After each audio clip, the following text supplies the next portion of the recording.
This is Concept 3 notes, and we're going to talk more about circuits. Now, this is the same notes, whether you're in a general class, an honors, advanced, whatever. But I will say there will be a point at the end of the video, or towards the end of the video, where I'll say, okay, if you're in my CP, my college prep, my on grade level, you do not need this last little bit of the video. And if you're in my honors or advanced, then you need to keep listening. So be listening out for that, because the very end is just for the honors students, okay? It's a little bit of extra math because, I just can't help myself, all right? So let's talk about circuits. Okay, this term was first introduced in Concept 2, that a circuit is a closed path through which electric current can flow. And there are two kinds of circuits. We see series circuits, which is where the current has only one path it can flow through. So out of the battery, through all these different light bulbs, through the switch and back in. This is how flashlights, like holiday twinkly lights you may hang up, your graphing calculator, those kinds of things. This is how they are set up. Whereas a parallel circuit is more like this. There's more than one path for current to travel through. So current can go out of the battery and through this light bulb and through then the switch and back to battery, or it can go here and then all the way up and then through. So that's a parallel circuit.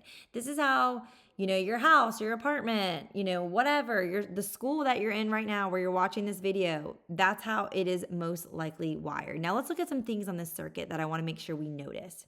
Remember, all circuits need a power source that is going to create the voltage difference that actually pushes current through the circuit. So notice that both of these have a battery. So that's check, we've got that.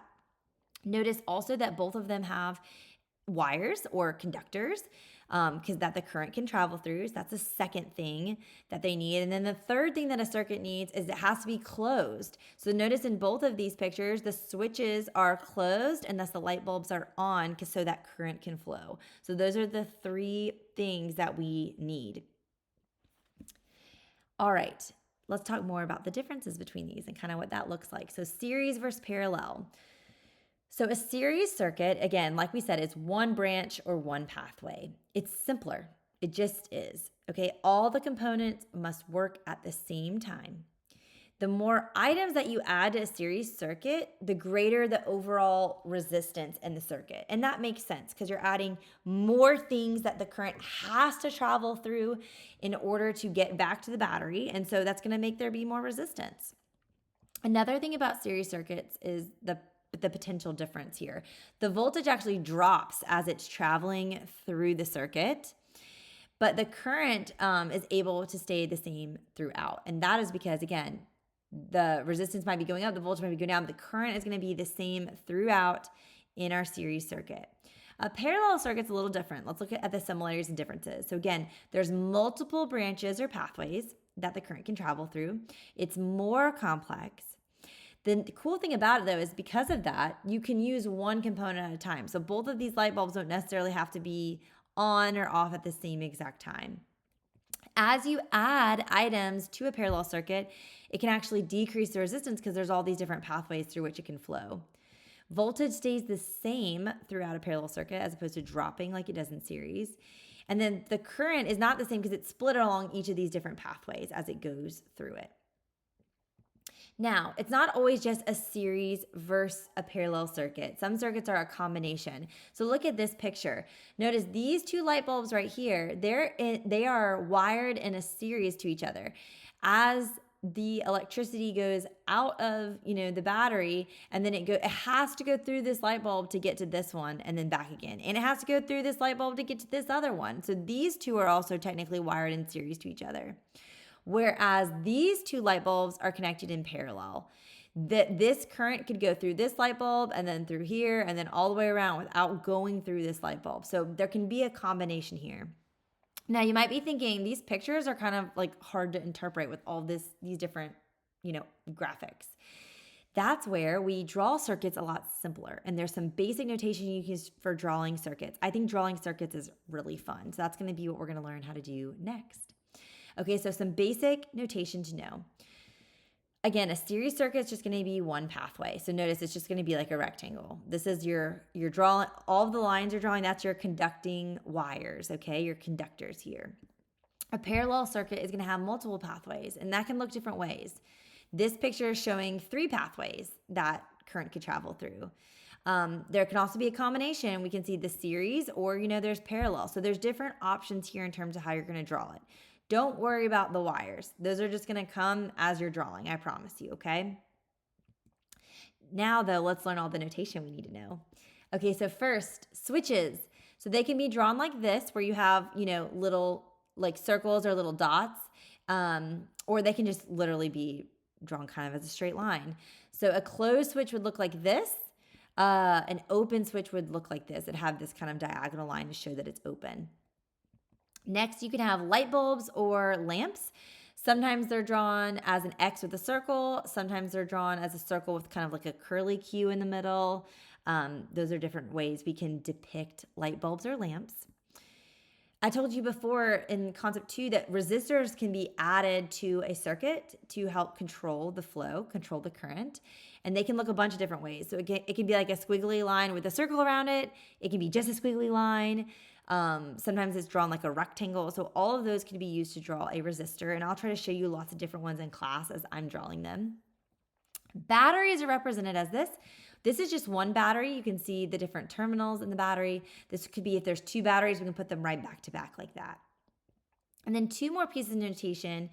An ammeter is just an A with a circle around it. This is something we'll see in series circuits, and it measures the amount of current. Whereas a voltmeter is a V with a circle around it. This is something we see in parallel circuits that'll show the voltage drop that can occur in those parallel circuits. All right, let's do an example because I think that's going to be the easiest way to practice this. Okay, so I want you to draw a series circuit. So it's going to be one pathway. These are the simplest ones. There's going to be a battery, 2 light bulbs, 1 resistor, and an open switch. Now, the thing about a series circuit is the order doesn't matter because it's all on the same pathway. Okay, so there's a lot of different ways you can draw it, but here's one way. So I've got my 1 battery, a battery. I've got 2 light bulbs. Again, you could draw them with the curly Qs or the X's, it's fine. I've got 1 resistor, which again can be drawn different ways. And then I've got an open switch here. Okay, that's one example. All right, let's do the second example. Draw a parallel circuit with 2 batteries, 2 lamps, and it says on separate branches, a voltmeter on one of the branches, and then a switch that could turn off the whole circuit. All right, this is going to require us to think a little bit harder. Okay? So first, 2 batteries. I got my 2 batteries back to back. I've got 2 lamps on separate branches, so they have to be on different branches. See how they're separated? This shows how it could go through just this one, or we could go through all the way this one. So they're totally separate. I've got a voltmeter on one of the branches, so I just put it here, but you could also put it there. That's totally fine. And then a switch that could turn the whole circuit off. So this switch here, if you need to turn the whole circuit off, always put the switch near the batteries. Because remember, the current has to go out one end of the battery and come back through the other in a circuit. All right, so that's one way we could draw this. Now I want you to practice these 2 other ways, but I'm not going to show you the answers because I want you to try those on your own and then we'll talk about them.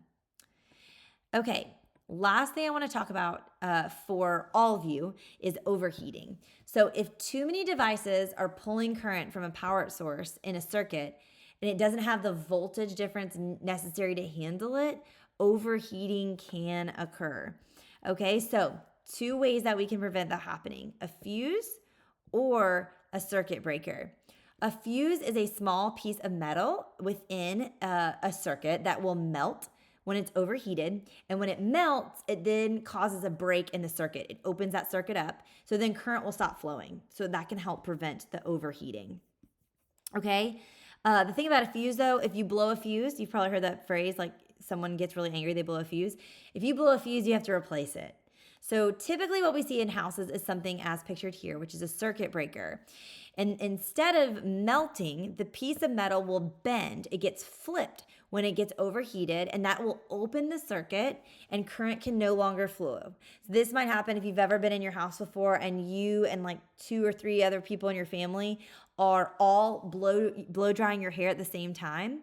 It's overheating, it's pulling more current than maybe you have the power, the voltage difference to do so. And then all of your hair dryers will cut off. All of those outlets will stop working. You walk to your circuit breaker, you'll see some of the switches are flipped, and you just have to reset them and then not overheat it again. So that's one way that this can be done and overheating can be prevented. Okay, so now if you are in my CP, my on grade level class, now we're just gonna stop and we're gonna practice circuit drawing till you feel really comfortable with it. But if you are in my honors or my advanced classes, I wanna teach you one more thing, and that is how you can calculate total resistance in a series and a parallel circuit, because it's done differently. Okay, so keep watching if you're in honors. Let's talk about it. Series, it's super easy. So if you have multiple objects on a circuit that are adding resistance to that circuit, all you have to do is add them up. So the total resistance, the RT, is equal to the resistance of one object plus the resistance of the second object plus the resistance of the third, et cetera, no matter adding up all the different things that are contributing resistance to the circuit. Whereas a parallel circuit, it's more complicated because it's calculated like this. 1 over the total resistance is equal to 1 over R1 plus 1 over R2 plus 1 over R3. So you have to do a little addition with fractions, which you maybe haven't done since upper elementary school. So we're going to practice doing it, but it's really not that bad.